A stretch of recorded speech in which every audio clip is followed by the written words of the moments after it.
आप सभी साथियों का अपने चैनल कृष्णार्जुन एकेडमी की एक नई चर्चा में स्वागत है।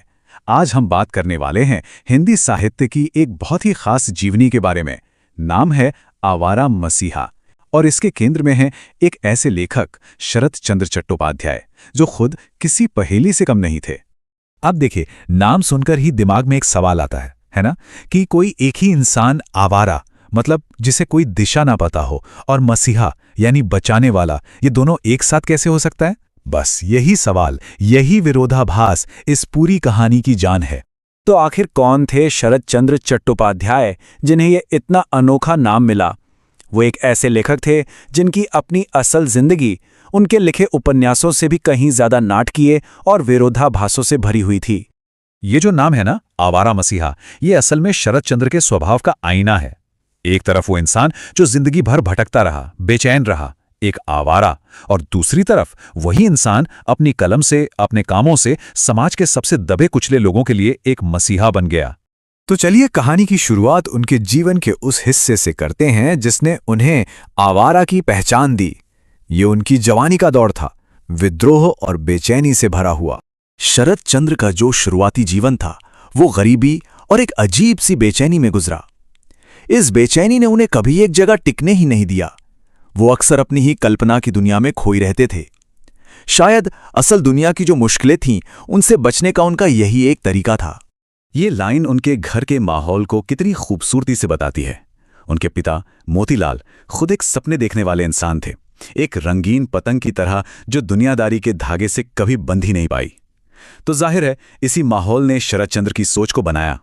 और देखिए, सबसे दिलचस्प बात यह थी कि शरत चंद्र ने खुद अपने जीवन को एक रहस्य जैसा बना दिया था। वो अपनी ही जिंदगी के किस्सों को कहानियों की तरह सुनाते थे और हर बार उसमें एक नया मोड़ होता था। और अगर कोई उन्हें टोकता तो उनका जवाब होता, घटना मेरी है, मुझे अधिकार है, मैं उसको जिस प्रकार चाहूं सुनाऊं। क्या बात है। लेकिन फिर कहानी में एक बहुत बड़ा मोड़ आता है। चलिए देखते हैं कि कैसे ये आवारा इंसान समाज के उन लोगों के लिए मसीहा बन गया जिनकी कोई आवाज नहीं थी। अपने घुमक्कड़ जीवन में शरत चंद्र ने गरीबी, जुल्म और खासकर औरतों के दर्द को बहुत बहुत करीब से देखा। और फिर उन्होंने वो किया जो उस जमाने का समाज सोच भी नहीं सकता था।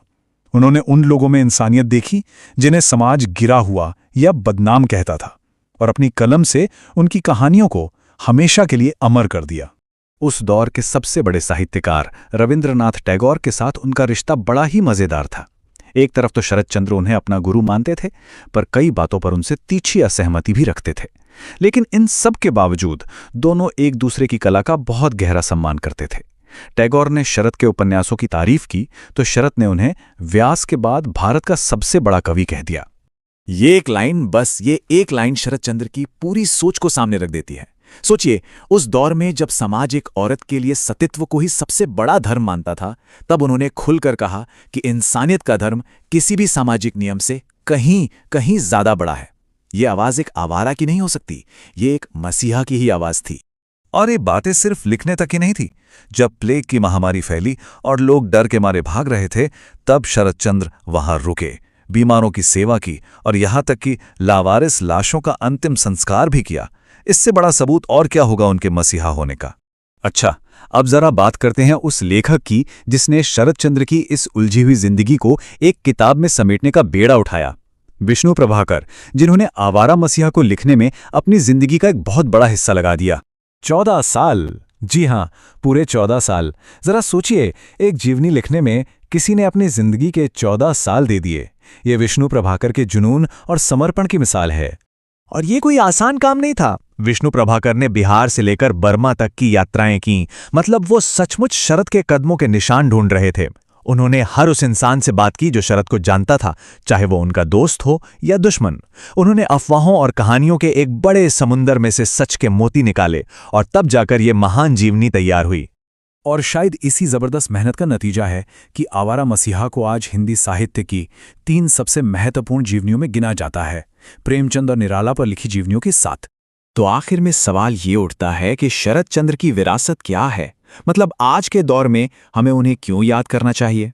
वो आज भी उतने ही प्रासंगिक हैं क्योंकि उन्होंने उन लोगों को आवाज दी जिन्हें समाज ने हमेशा के लिए चुप करा दिया था। उन्होंने हमें सिखाया कि इंसानियत किसी भी परंपरा या नियम से बहुत बड़ी होती है।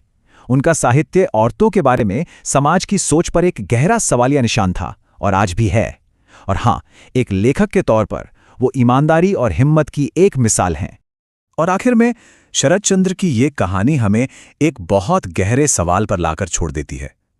क्या कला और अनुभव के बीच इतना गहरा रिश्ता है? क्या एक महान लेखक बनने के लिए जिंदगी के हर अच्छे बुरे रंग को देखना, उसे जीना वाकई जरूरी है? इस पर सोचिएगा जरूर।